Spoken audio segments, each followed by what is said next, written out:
नया साल आते ही एक नया धर्म युद्ध शुरू होने वाला है। नए साल के दूसरे ही दिन एक सर्वे होगा। यह सर्वे करीब 18 दिन चलेगा। करोड़ों हिंदुओं के मन में एक सवाल बार बार आता है कि मथुरा में जहां असली श्री कृष्ण जन्मस्थान है, क्या वहीं पर शाही ईदगाह मस्जिद बनाई गई? आज अदालत ने ऑर्डर दिया 20 जनवरी तक सर्वे पूरा हो जाए और रिपोर्ट आ जाए। मथुरा की शाही ईदगाह मस्जिद में सर्वे 2 जनवरी को शुरू होगा और अगले 18 दिनों तक चलेगा। फैसला अदालती है, लेकिन मसला सियासी बन गया है। असदुद्दीन ओवैसी जैसे नेता अभी से इसमें विवाद फिट करने में लग गए हैं। इसमें राम जन्मभूमि के फैसले से जोड़कर हवाला दिया जा रहा है। मथुरा के इस ऐतिहासिक विवाद में अभी तक क्या पता चला है, कौन से तथ्य सामने हैं और आगे क्या हो सकता है, सर्वे का आधार क्या है, क्या क्या नए दस्तावेज पेश किए गए हैं। इससे पहले कि नेता आपको हिंदू मुसलमान जन्मस्थान और शाही ईदगाह वाले विवाद में फंसाकर भरमाएं, पूरी बात अभी इस रिपोर्ट में देखिए।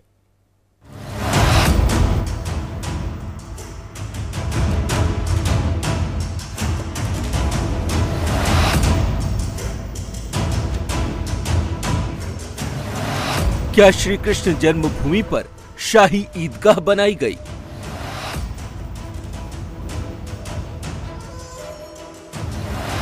जहां कान्हा का जन्म हुआ, क्या वहां अब मस्जिद है?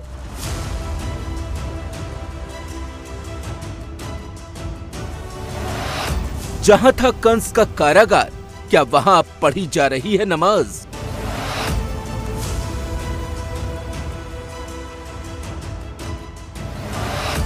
क्या मंदिर को तोड़कर बनाई गई शाही ईदगाह?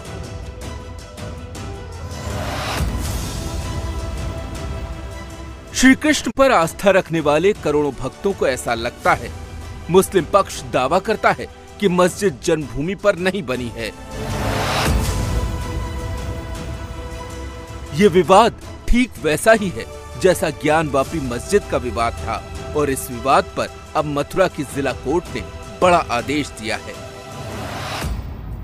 श्री कृष्ण जन्मभूमि और शाही ईदगाह विवाद में शनिवार को मथुरा की जिला अदालत ने बड़ा फैसला सुनाया।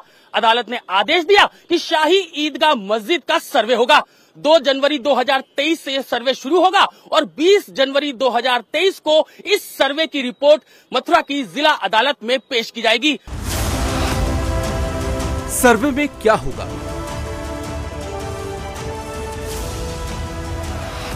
क्या सर्वे में मिलेंगे मंदिर के सबूत?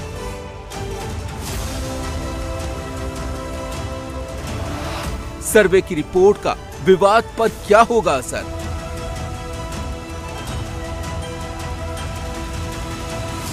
उस आदेश में साफ लिखा है कि कोर्ट के लोग जाएंगे, कोर्ट के ऑफिसर जाएंगे हम लोगों के साथ और वहां सर्वेक्षण किएंगे। हमारी याचिका में हमने दावा किया है कि उस विवादित स्थल में ये साक्ष्य अभी भी मौजूद हैं कि वो पहले भगवान श्री कृष्ण का भव्य मंदिर था, उसको तोड़कर औरंगजेब ने वहां मस्जिद बनाई।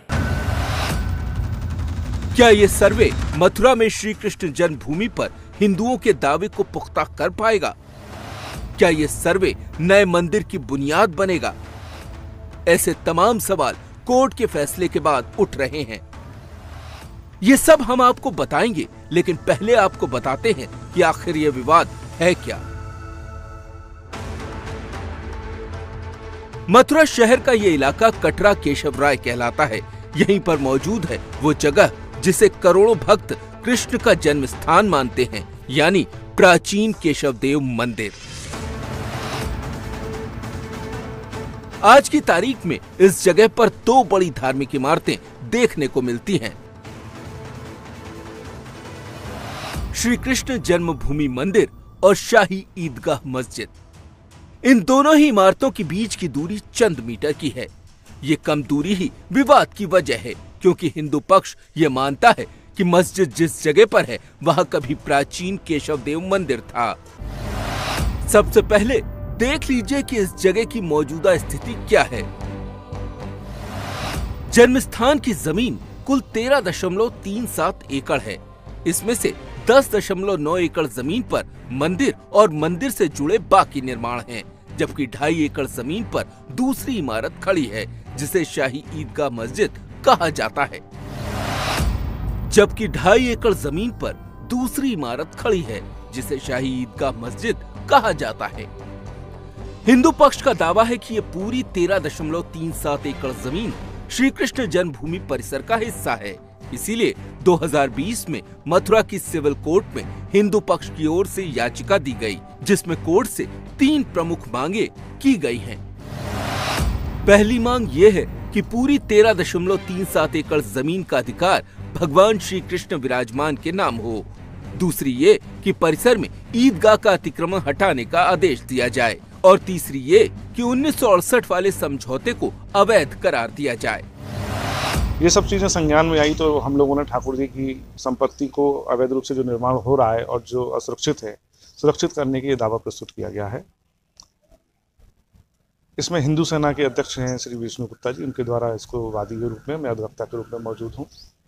हमने इस मुकदमे में 3 सुविधा चाहिए गई हैं कि एक तो ठाकुर जी की जितनी भी भूमि है वो पूरी ठाकुर जी के नाम पर जो है उसको कब्जा व दखल मिले, और जो समझौता हुआ है वालाई वाला जो ट्रस्ट के द्वारा, श्री कृष्ण जन्मस्थान ट्रस्ट के द्वारा, जो वो उसको अधिकार नहीं था करने का, सोसाइटी के द्वारा ट्रस्ट थी उसमें करने के लिए, उसको अवैध शून्य घोषित किया जाए और जो निर्माण यहाँ पे हो रहा है उसको तोड़वाकर श्री कृष्ण जन्मभूमि के उसमें रखा जाए।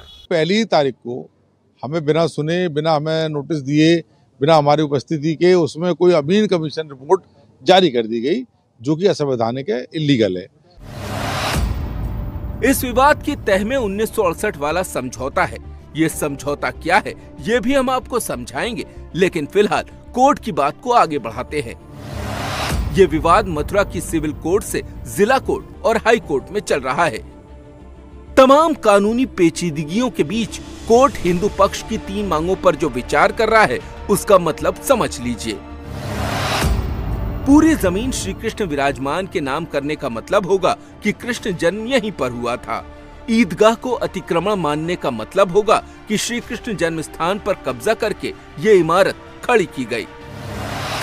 लेकिन इस निष्कर्ष पर पहुंचने के लिए कोर्ट में सबूतों की जरूरत होगी और इसलिए ये सर्वे बेहद अहम हो जाता है। आपको बताते हैं कि सर्वे में क्या क्या होगा। कोर्ट से नियुक्त कोर्ट कमिश्नर विवादित ईदगाह परिसर में जाएंगे। सर्वे टीम में दोनों पक्षों के लोग शामिल होंगे। सर्वे की टीम मस्जिद में मंदिर के निशान तलाशेगी। सर्वे की पूरी वीडियोग्राफी कराई जाएगी। 20 जनवरी को सर्वे की रिपोर्ट कोर्ट को दी जाएगी। हिंदू पक्ष का दावा है कि मस्जिद परिसर में प्राचीन केशव देव मंदिर के अवशेष मौजूद हैं, जिसे औरंगजेब ने तोड़ा था। ज्ञानवापी में सर्वे के बाद प्राचीन मंदिर के चिन्ह सामने आए थे। तो क्या मथुरा शाही ईदगाह में भी श्री कृष्ण मंदिर के अवशेष मिल सकते हैं? क्या सैकड़ों सालों से चले आ रहे इस विवाद में सर्वे के बाद नया मोड़ आ सकता है?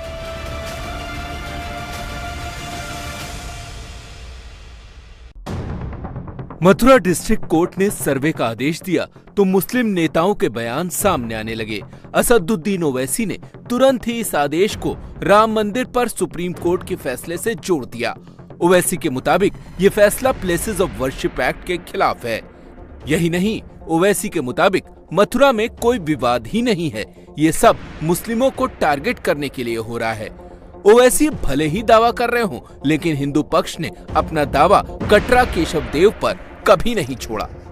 मंदिर ना तो एक बार बना और ना ही एक बार टूटा। 2000 साल के इतिहास में आस्था पर वक्त के साथ साथ मुस्लिम आक्रमणकारियों ने कई बार चोट मारी। अब सवाल ये कि क्या इतने सालों बाद मस्जिद के नीचे मंदिर के अवशेष मिलेंगे? मान्यता है कि सबसे पहले श्री कृष्ण के प्रपौत्र वज्रनाभ ने उनका पहला मंदिर बनवाया। वज्रनाभ ने कंस के कारागार को मंदिर में बदल दिया। इसमें श्री कृष्ण को कुल देवता की तरह पूजा जाता था। समय के साथ ये मंदिर जीर्ण शीर्ण हो गया। मान्यताएं यानी वो इतिहास जो कहीं दर्ज नहीं किया गया या फिर नष्ट हो गया। मान्यताओं के दौर के बाद हम आगे बढ़ते हैं तो उस वक्त में जब कृष्ण जन्म स्थान पर मंदिर बनाने का पहला जिक्र मिलता है, वो 80 से 57 BCE के बीच इसी जगह पर फिर से मंदिर बनाया गया। ब्राह्मी लिपि में लिखे गए सिंह शीर्ष शिलालेख में ये बात स्पष्ट रूप से दर्ज है कि राजा षोडश के शासन में वसु नाम के व्यक्ति ने यह मंदिर बनवाया। वक्त के साथ ये मंदिर भी जर्जर हालत में पहुंच गया और करीब 400 साल बाद चंद्रगुप्त विक्रमादित्य ने इसी जगह पर फिर से भव्य मंदिर बनवाया। मथुरा में कृष्ण जन्म स्थान के तौर पर मंदिर तो आज भी है, लेकिन हिंदू पक्ष का दावा है कि ये मंदिर पुराने वक्त के मंदिर से थोड़ा हटकर है। इसका सबूत है 1669 के इस फरमान में जो औरंगजेब ने मूल जन्म स्थान मंदिर को तोड़ने के लिए जारी किया था। औरंगजेब का वो काला फरमान बीकानेर के म्यूजियम में आज भी सुरक्षित है। लेकिन मथुरा के केशव देव मंदिर पर हमलों का सिलसिला औरंगजेब से भी करीब 550 साल पहले ही शुरू हो चुका था। इस मंदिर को सबसे पहले साल 1017 में महमूद गजनबी ने तोड़ा था। 132 साल बाद 1150 ईस्वी में कृष्ण जन्मभूमि पर गहड़वाल राजा विजयपाल ने फिर मंदिर बनवाया, लेकिन साल 1489 में सिकंदर लोधी ने फिर मंदिर तोड़वा दिया। साल 1618 ईस्वी में राजा वीर सिंह बुंदेला ने फिर भव्य मंदिर का निर्माण करवाया, जिसे 52 साल बाद साल 1670 में औरंगजेब ने तोड़वा दिया। माना जाता है कि मुगल कालीन केशव देव मंदिर 600 साल बाद भी इतना वैभवशाली था कि जब महमूद गजनबी इस पर हमला करने पहुंचा तो मंदिर देखकर हैरत में पड़ गया। गजनबी के मुंशी अल उल्वी की किताब तारीख यामिनी में इस घटना का जिक्र है। किताब के मुताबिक मंदिर की आभा देखकर गजनबी ने कहा कि ये मंदिर बनवाने में 10 करोड़ दीनार और 200 साल लगे होंगे। मंदिर का सारा सोना चांदी और बेशकीमती रत्न गजनबी अपने साथ अफगानिस्तान ले गया, लेकिन 1618 में जब राजा वीर सिंह बुंदेला ने इसका पुनरुद्धार कराया तो मंदिर की भव्यता फिर आसमान छूने लगी। वीर सिंह बुंदेला ने जो मंदिर बनवाया उस वक्त उस पर 33 लाख रुपए का खर्च आया। मंदिर की ऊंचाई 250 फीट थी। मंदिर 36 मील दूरी से भी दिखता था।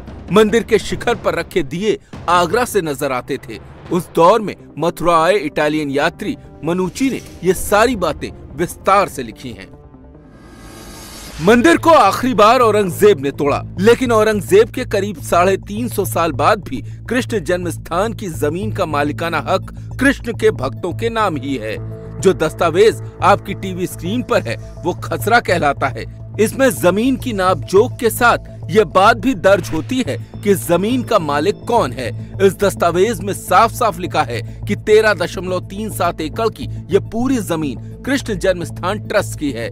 तो फिर सवाल उठता है कि इसी जमीन के 2.5 एकड़ हिस्से में मस्जिद कब और कैसे बन गई। विवाद की शुरुआत होती है उस दौर से जब हिंदुस्तान में कंपनी राज कायम हो गया था। 1815 में ईस्ट इंडिया कंपनी ने केशव देव मंदिर नीलाम कर दिया। तत्कालीन राजा पट्नीमल ने 1410 रुपए में मंदिर की 15.7 एकड़ जमीन खरीद ली। राजा पट्नीमल की मौत के बाद उनके उत्तराधिकारी कृष्णदास जमीन के मालिक बने। 1935 में मुसलमानों ने जमीन पर दावा जताया, लेकिन इलाहाबाद हाईकोर्ट ने फैसला कृष्णदास के पक्ष में सुनाया। बाद में 2.33 एकड़ जमीन का रेलवे ने अधिग्रहण कर लिया, तो केशव देव मंदिर के पास कुल 13.37 एकड़ जमीन रह गई। 1944 में पंडित मदन मोहन मालवीय के कहने पर कारोबारी जुगल किशोर बिरला ने जमीन 13,000 रुपए में खरीद ली। 21 फरवरी 1951 को जुगल किशोर बिरला ने श्री कृष्ण जन्मभूमि ट्रस्ट बनाया और सारी 13.37 एकड़ जमीन भगवान श्री कृष्ण विराजमान को समर्पित कर दी। 14 अक्टूबर 1953 को मंदिर का निर्माण शुरू हुआ।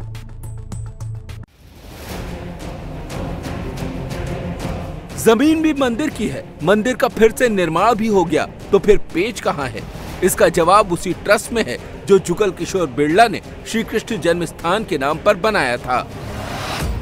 हिंदुओं का दावा है कि ट्रस्ट के निर्माण के वक्त औरंगजेब का बनवाया हुआ ढांचा मलबे में बदल चुका था, लेकिन ट्रस्ट ने इस जगह पर मंदिर निर्माण नहीं करवाया।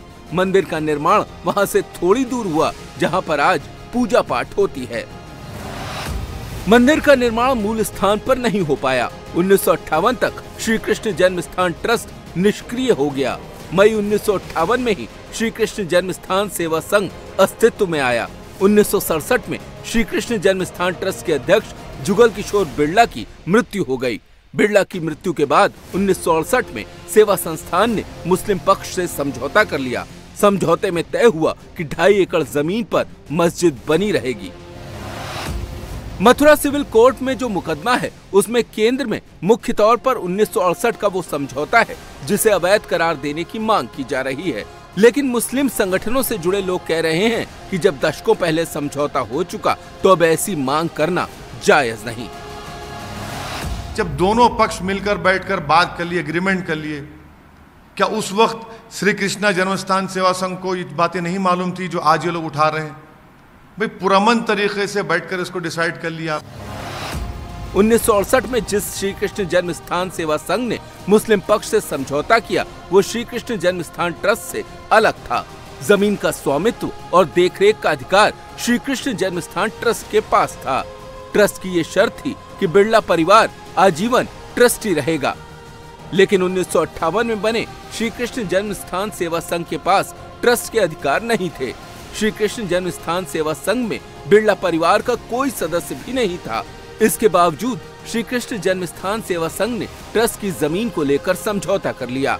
हिंदुओं का यह भी आरोप है कि श्री कृष्ण जन्मभूमि ट्रस्ट भगवान की संपत्ति को सुरक्षित रखने में नाकाम रहा। इस विवाद में 12 से ज्यादा मामले कोर्ट में हैं। 1968 के समझौते को हिंदू पक्ष अवैध मानता है।